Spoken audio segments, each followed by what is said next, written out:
It is Friday, June 12th, and this is Sundry Sports. Beginning with Cowboys Wire. Richard Sherman calls out Jerry Jones. Des Bryant defends Cowboys owner. And they've run this story a couple of times now, I think, but we'll click on it this time just to see.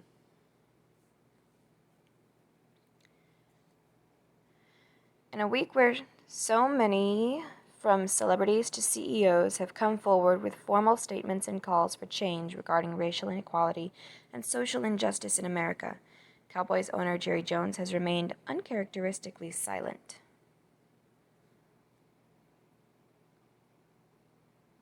That is precisely part of the problem, says San Francisco 49ers cornerback Richard Sherman. In an interview with the San Francisco Chronicle, Sherman expressed optimism at the growing movement within the NFL to address race, but the five-time Pro Bowler said he felt that team owners haven't been vocal enough about joining the conversation. He singled out Jones in particular. "It's not pulling them like it is the rest of the country," Sherman told the newspaper as per ESPN, "because if it was, then they'd speak. Jerry Jones especially has no problem speaking up any other time about anything else, but when it's such a serious issue and he could really make a huge impact on it with a few words, his silence speaks volumes." The Cowboys organization released a video statement late last week meant to be the first in a series that shares ongoing interactions between the team, players, and community leaders. Jones does not appear in the video, nor has he weighed in publicly about the recent instances of police violence that have shocked the nation, the resulting protests that have taken place in cities around the globe, or the subsequent conversations and outreach efforts that have begun to spring up. Jones's absence at a large protest in Austin over the weekend caught the attention of former Cowboys wide receiver Des Bryant. On Sunday, Bryant issued a tweet in which he wrote, "Somebody should have brought Jerry Jones, Stephen Jones, and Jason Witten to this protest down in Austin. This is not a policy change, this is a heart change. And yeah, I said it." While Witten responded, "A heart? You really think that Jerry Jones needs to change his heart? Is Jerry Jones a racist slave owner?" While Witten responded via Twitter to his former teammate, Bryant's former employer still has not. Yet on Monday, the free agent receiver defended Jones to Sports Illustrated. "I know Jerry's heart. He's a compassionate person, and he's not a racist," Bryant said. "I have love for Mr. Jones. Almost everything I know about business, and of course I'm still learning, I learned from him. But I believe this is a time right now where Mr. Jones could learn some things too, to learn about the culture." The same goes, Bryant says, for Chief Operating Officer and Jerry's son, Stephen. "I've seen some of the other coaches and GMs from other teams start to reach out and even march," Bryant went on.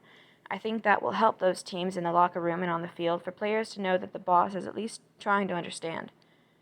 As for Witten, Bryant says he and the eventual Hall of Famer still have a close relationship. "I'd like to tell Whit what I'm telling you. He can't know what it's like being a black man walking into a restaurant and only feeling accepted because he's an athlete. I don't know that Whit can know that, or that Jerry or Stephen can know it. I want them to listen to us telling them that." That sounds like a personal problem. According to ESPN, Witten, now a member of the Raiders, has already met with police, religious, and business leaders in Las Vegas, looking for ways to improve relations in his new home city. Sherman said he has been encouraged by the discussions happening within his own team. San Francisco, of course, was the epicenter of controversy in 2016, blah, blah, blah. I don't want to hear about that.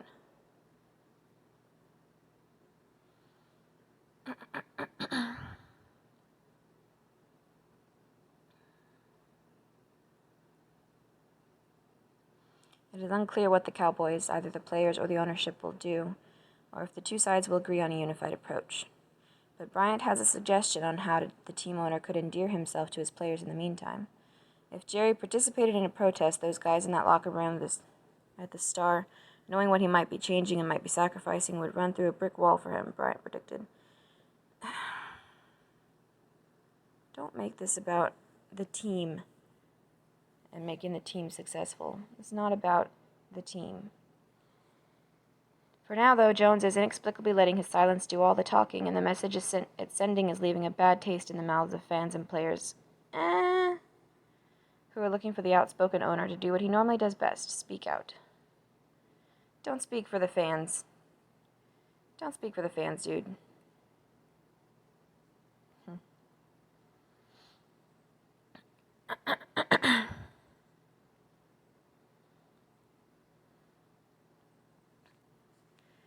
Honestly, I think a lot of the perception of racism comes from self-perception, because it's how certain groups of people are raising their kids.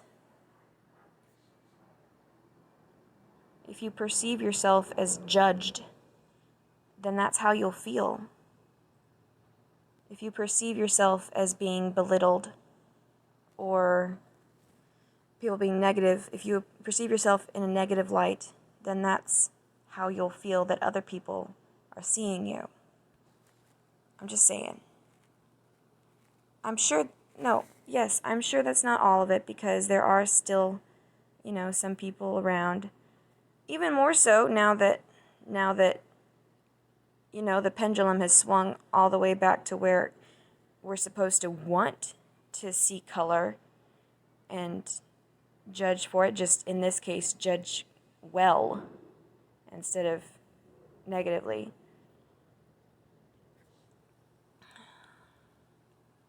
But that doesn't mean that it's all, that doesn't mean that it's all true. That doesn't mean that there is no self-perception involved, because I believe that there is. Cowboys news, Randy Gregory's Rocky Road, that was yesterday. The real McCoy, defensive tackle, provides solution Cowboys haven't tried yet. Proven talent. The Dallas Cowboys made some great signings during 2020 free agency, partly because they finally had some money to use. One of those moves was apparently to add a defensive tackle. SportsWire. Follow your favorite teams and discover the biggest stories first. Coaches know best. The top 25 college football teams ranked by the coaches. Cowboys news, Hall of Fame game versus Steelers in doubt. Dak, Emmett want end to qualified immunity. Okay. That's fine. I mean, that's one of the things that people can agree on, I'm pretty sure. Two of the Cowboys' biggest stars are lending their names in support of a bill aimed at ending a practice that shields police violence as blah, blah, blah. But if you're talking about the bill from the Democrats, that it does a lot more than that. Each point needs to be looked at and tweaked where necessary. For instance, I don't think that there should be a full-on ban of chokeholds, because when used correctly, they can be effective and are often, pretty sure, necessary. But yeah, it doesn't necessarily have to be that a cop can do whatever they want and get away with it because they're a cop. I don't think it was supposed to be that way. It's just that, things can happen in a split-second decision. It's easy to make the wrong decision. And you shouldn't always be punished for that. It depends on the circumstances. But yeah, it should never be that cops can do whatever and just get away with it. No problem.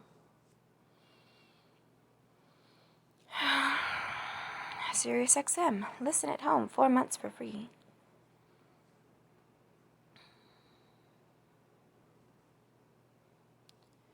Dontari Poe. Dallas Cowboys straw hat. Cowboys wide receiver Cole Beasley and wife welcome third child. Hey! I'm gonna have my third child too.